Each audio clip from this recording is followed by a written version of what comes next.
कर्मजीवी महिला को नहीं राष्ट्रीय मजदूर कांग्रेस पक्षरु बैठक।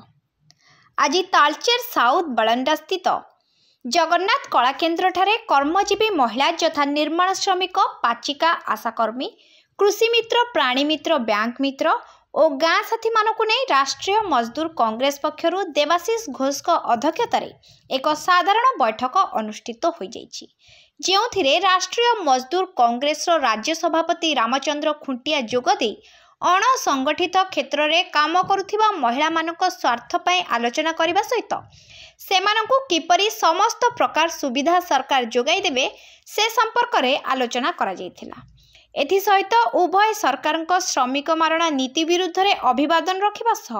आगामी दिन में जदि एही सबु अणसंगठित श्रमिक मानक हक पूरण न करंती तेबे लड़ाई जोरदार हेबो बोली मध्य चेतावनी दैछंती। समावेशर मुख्य उद्देश्य होउची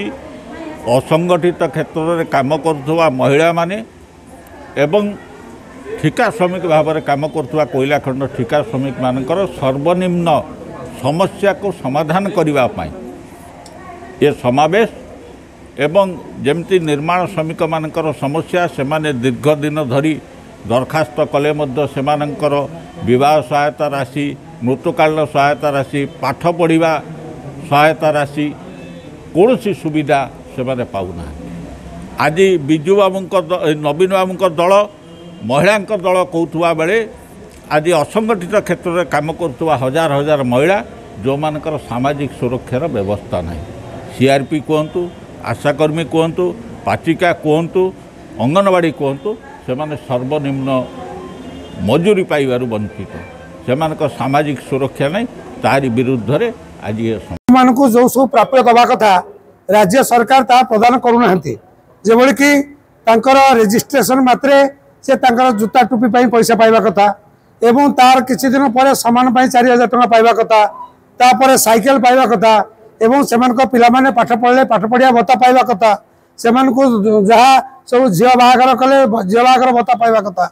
किए मरीगले तार भत्ता पाइबा कथा। राज्य सरकार दबारे संपूर्ण रूपे विफल होइछंती एवं लोक मानकठु सेमान को रजिस्ट्रेशन करी वर्ष वर्ष बीती जाइतिले मध्य वर्ष वर्ष बीती गले मध्य सेमान को घर खंड मध्य दिया जाउ नै। वसुधा योजना बोली विभिन्न आड़े नोटिस मारले मध्य खंडे भी काकू वसुधा जगह खंडे काकू दिया जाउ नै। तेणु नारी मानक पई कार्य करथुवा सरकार नारी मानकर प्रकृत अवस्था को न बुझी। तालचेरु रविंद्रनाथ को रिपोर्ट, फोकस प्लस।